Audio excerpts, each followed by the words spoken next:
Hello dear students. तो आज हम पढ़ेंगे बैंकिंग ऑफ रोड के बारे में कि बैंकिंग ऑफ रोड का फिनोमेना क्या होता है। तो पहले हम आते हैं बैंकिंग ऑफ रोड की डिफिनीशन की तरफ, फिर हम आते हैं एंगल ऑफ बैंकिंग की तरफ और फिर हम आते हैं इसकी एक्सप्लेनेशन की तरफ। सो बैंकिंग ऑफ रोड क्या होती है, इसकी डिफिनीशन ये है कि rise one side of the road is called banking. Road के एक साइड को ऊपर ले जाना इसे कहते हैं बैंकिंग ऑफ रोड।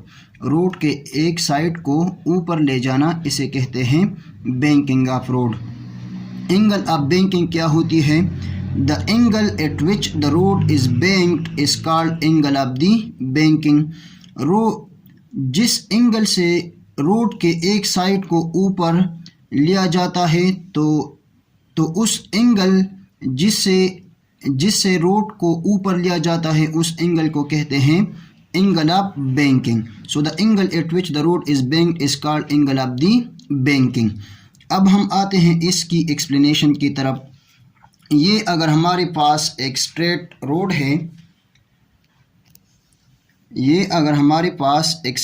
रोड है, और इस पर एक कार जो है ये मूव करती है, इस पर नॉर्मल फोर्स अपवर्ड डायरेक्शन में और वेट फोर्स डाउनवर्ड डायरेक्शन में एक्ट करती है। चूँकि नॉर्मल फोर्स और वेट दोनों इक्वल एंड अपोजिट फोर्सेस हैं, तो नॉर्मल फोर्स बैलेंस करती है वेट को। और कार जो है ये वेलोसिटी v से चल रही है इस स्ट्रेट रोड पर। So when the road is straight there will be no wear and tear, means गाड़ी में कोई चीर फाड़ नहीं आएगी। यानी रोड जो है ये स्ट्रेट है, नॉर्मल फोर्स और वेट ने एक दूसरे को बैलेंस किया हुआ है। तो कार जो है ये स्ट्रेट मूव करती है और कोई चीर फाड़ गाड़ी में नहीं आती है। When the friction is minimum, when friction is maximum, heat losses will be maximum. अगर गाड़ी स्ट्रेट रोड पर चलती है और फ्रिक्शन जो है ये टायर और रोड के दरमियान ज़्यादा है, then heat losses will be maximum. Heat losses जो है ये ज़्यादा होगी, जिसकी वजह से हमारे फ्यूल का ख़र्चा जो है ये ज़्यादा आएगा। When the friction is minimum, जब हम फ्रिक्शन को कम करते हैं रोड और टायर के दरमियान, then heat losses will be minimum.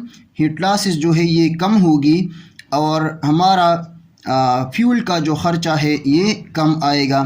तो अगर हम स्ट्रेट रोड बनाते हैं तो इसमें फ्रिक्शन को अगर हम कम कर दें तो हमारे फ्यूल का ख़र्चा जो है ये कम होगा। इसी तरह हीट लॉसेस भी कम होगी और हमारे टायर जो है ये भी ख़राब होने से बच सकते हैं। Advantage of reduce friction between road and tyre.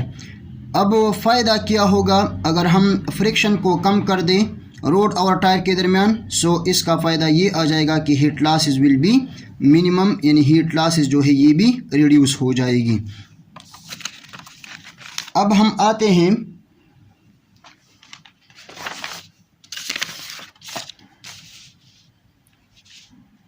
When road is not straight. जब रोड स्ट्रेट नहीं होगी तो फिर क्या होगी? यानी कार जो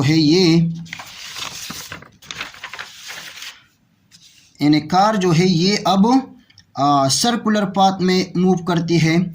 so now if friction is maximum, heat losses will be maximum.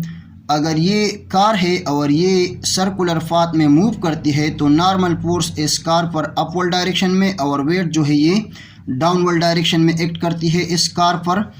ये अगर सर्कुलर पाथ की सेंटर है जिसे हमने पॉइंट ओ नाम दिया है, सो सेंटर पॉइंट ओ से इस गाड़ी तक जो रेडियस है वो आर आ जाएगी। सेंट्रीपिटल फोर्स को हमने यहाँ पर रिप्रेजेंट किया हुआ है एफ.सी.पी से, और सेंट्रीफ्यूगल फोर्स जो कि कार पर आउटवर्ड की तरफ एक्ट करती है इसे हमने रिप्रेजेंट किया हुआ है एफ.सी.जी से। So if friction is maximum, heat losses will be maximum. अगर friction between the tyre and the road is maximum, then heat losses will be maximum. But if we reduce friction between tyre and road, then there will be wear and tier.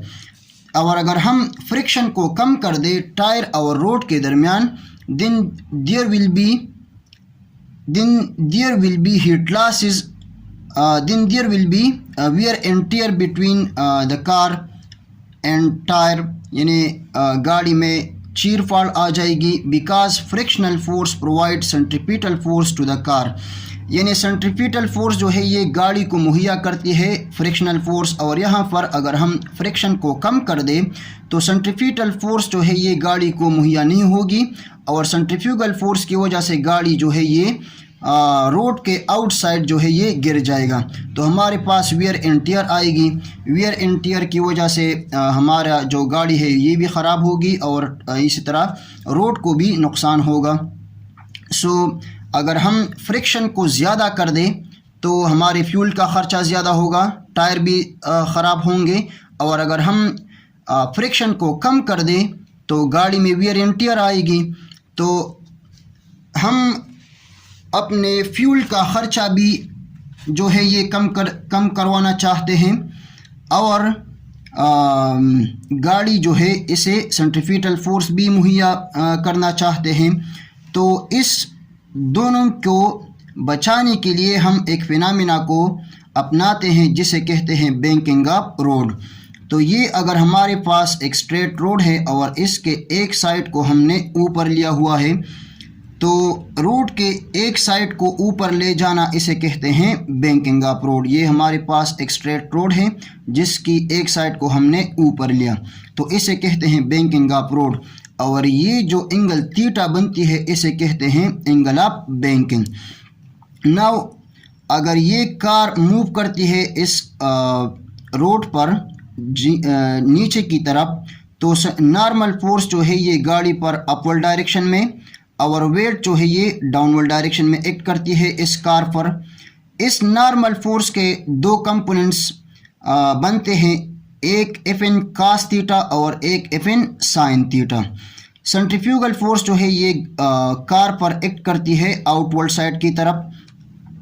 So now F N cos theta जो है ये wait को balance करती है, तो F N cos theta हमारे पास बराबर हो जाएगा वेट के, means F N cos theta balance the weight. F N cos theta जो है ये गाड़ी पर अपवर्ड डायरेक्शन में एक्ट करती है और वेट जो है ये डाउनवर्ड डायरेक्शन में एक्ट करती है, तो एफ एन कास थीटा जो है ये बैलेंस करता है गाड़ी के वेट को, और एफ एन साइन थीटा जो है ये गाड़ी को मुहैया करती है सेंट्रीफ्यूगल फोर्स, यानी एफ एन साइन थीटा जो है ये हमारे पास बराबर हो जाएगा F centrifugal force. Centrifugal force की जो मैग्नीट्यूड है ये सेंट्रीफ्यूगल फोर्स की मैग्नीट्यूड के बराबर होती है, तो एफ एन साइन थीटा जो है ये बराबर हो जाएगा सेंट्रीफ्यूगल और सेंट्रीफ्यूगल फोर्स के। इसे हमने इक्वेशन नंबर 1 नाम दिया, इसे हमने इक्वेशन नंबर 2 नाम दिया। F N cos theta is equal to M G, यानी वेट W जो है ये बराबर है mg के, और एफ एन साइन थीटा जो है ये बराबर हो जाएगा mv² डिवाइडेड बाई r के। सेंट्रीफ्यूगल फोर्स हमारे पास बराबर होती है mv² डिवाइडेड बाई r के, तो इक्वेशन नंबर 3 आ जाएगा F N cos theta is equal to mg, और इक्वेशन नंबर 4 आ जाएगा F N sine theta is equal to mv² divided by r। Now अगर हम एंगल ऑफ द बैंकिंग को मालूम करवाना चाहें तो हम डिवाइड करेंगे इक्वेशन नंबर 4 को इक्वेशन नंबर 3 पर। So divide equation number 4 by equation number 3, F N sine theta divided by F N cos theta is equal to mv² divided by r into mg। ये F N जो है ये F N के साथ cancel हो जाएगा, और m जो है ये ऊपर m के साथ कैंसिल हो जाएगा, और हमारे पास आ जाएगा sine theta divided by cos theta is equal to v² divided by R G. Sine theta divided by cos theta is equal to v² divided by R G. Sine theta divided by cos theta हमारे पास बराबर होता है tangent theta के, so tangent theta is equal to v² divided by R G. अब अगर हम theta को मालूम करें तो थीटा हमारे पास आ जाएगा theta is equal to tangent inverse v² divided by R G.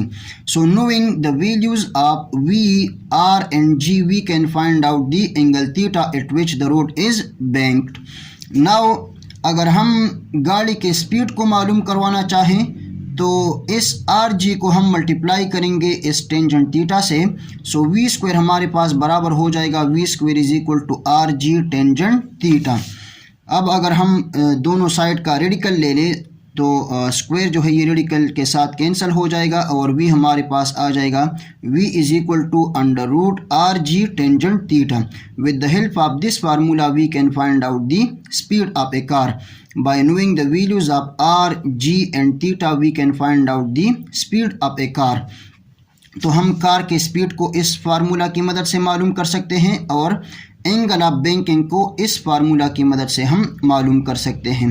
और ये जो एंगल थीटा की वैल्यू है, theta is equal to tangent inverse v square divided by are g, ये best angle of the banking है। So thank you very much and all the very best of luck.